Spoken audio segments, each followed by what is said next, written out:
Welcome to সাবমিম blogs. আজকে আমরা এই ভিডিওতে আলোচনা করব ICU related nursing interview questions and answers part 2। এর আগের ভিডিওতে পার্ট 1 আলোচনা করা হয়েছে, এখানে করব পার্ট 2। তো চলো দেরি না করে শুরু করা যাক। তো এখান থেকে যে কোশ্চেন্সটা সর্বপ্রথম হয় সেটা হচ্ছে সিপিআর থেকে হতে পারে। সিপিআর এর ফুল ফর্ম কি আমরা সবাই জানি, কার্ডিও পালমোনারি রিসাসিটেশন। আরেকটা কোশ্চেন হতে পারে সেটা হচ্ছে সিপিআর আমরা কখন দেব পেশেন্টকে। তো আমরা এটাও জানি যে সিপিআর আমরা তখনই দেবো যখন কোনো পেশেন্টের হার্টবিট স্টপ হয়ে যায় অথবা ব্রিথিং স্টপ হয়ে যায়, তখন আমরা সিপিআর দেই, তাই তো। এবার নেক্সট যে কোশ্চেনটা হয় সেটা হচ্ছে এপিজি। এপিজি থেকে যে কোশ্চেনটা হয় যে এপিজি ফুল ফর্ম, ঠিক আছে। এপিজি ফুল ফর্ম আমরা সবাই জানি অ্যাট্রিয়াল ব্লাড গ্যাস। আর এপিজি আমরা আইসিইউ পেশেন্টের কেন করি আর এর নর্মাল ভ্যালু, এটা একটু তোমরা দেখে নেবে, ঠিক আছে। এরপরে যে একটা খুব ইম্পর্টেন্ট কোশ্চেন যেটা আইসিইউ থেকে হয় সেটা হচ্ছে ট্র্যাকিওস্টমি কেয়ার। তোমাকে বলতে পারে যে তুমি একজন ট্র্যাকিওস্টমি পেশেন্টের নার্সিং কেয়ার দিতে যাচ্ছ, তো তার প্রিপারেশন কী হবে এবং কিভাবে তুমি সেটা করবে। তো আমরা সবাই জানি ট্র্যাকিওস্টমি কেয়ারের মধ্যে দু টাইপের হয়, একটা হচ্ছে স্টোমা কেয়ার, একটা হচ্ছে টিউব কেয়ার, তাই তো।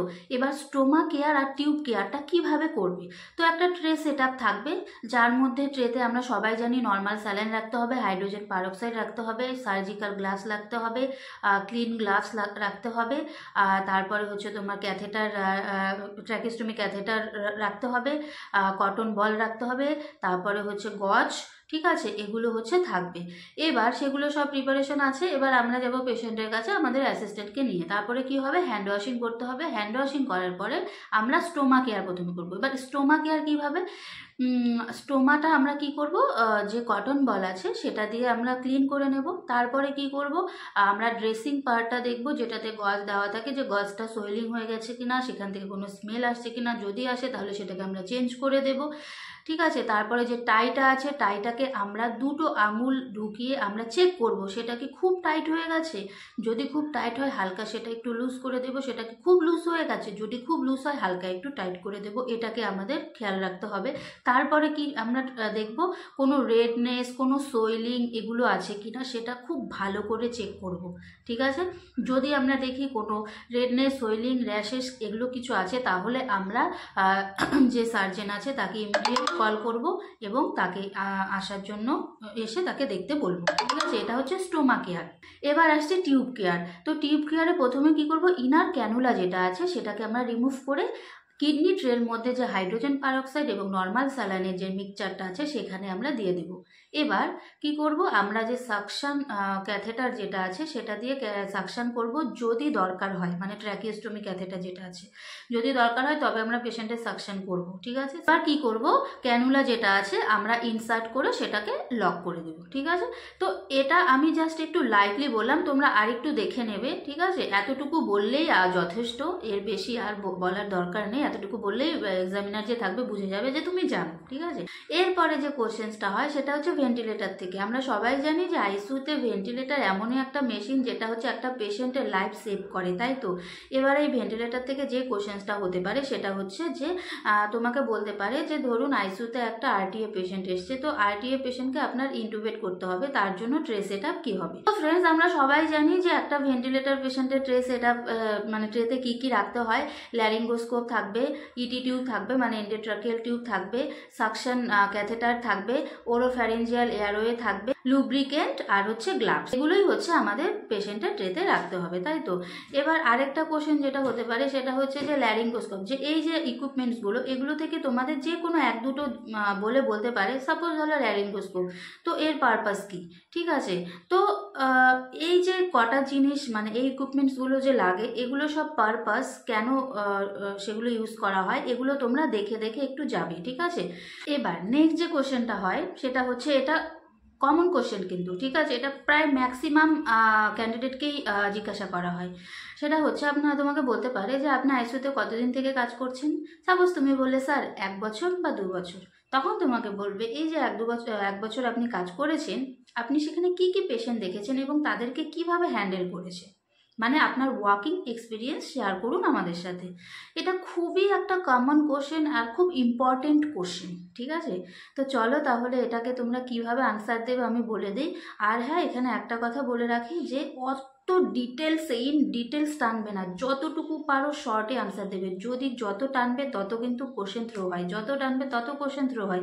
চেষ্টা করবে টু দি পয়েন্টে আনসার দেওয়ার, আর খুব কম কথা বলার, যাতে তোমার এক দুটো পয়েন্টে এক্সামিনার বুঝে যায় হ্যাঁ মেয়েটি জানে, মেয়েটির এক্সপিরিয়েন্স আছে, দক্ষতা আছে, ঠিক আছে। তো তোমরা যেটা বলতে পারো সেটা হচ্ছে যে হ্যাঁ স্যার আমি আইসিইউতে 2 বছর থেকে কাজ করছি, এবং আমরা সবাই জানি যে আইসিইউতে ক্রিটিক্যালি ইল পেশেন্টরাই অ্যাডমিশন থাকে।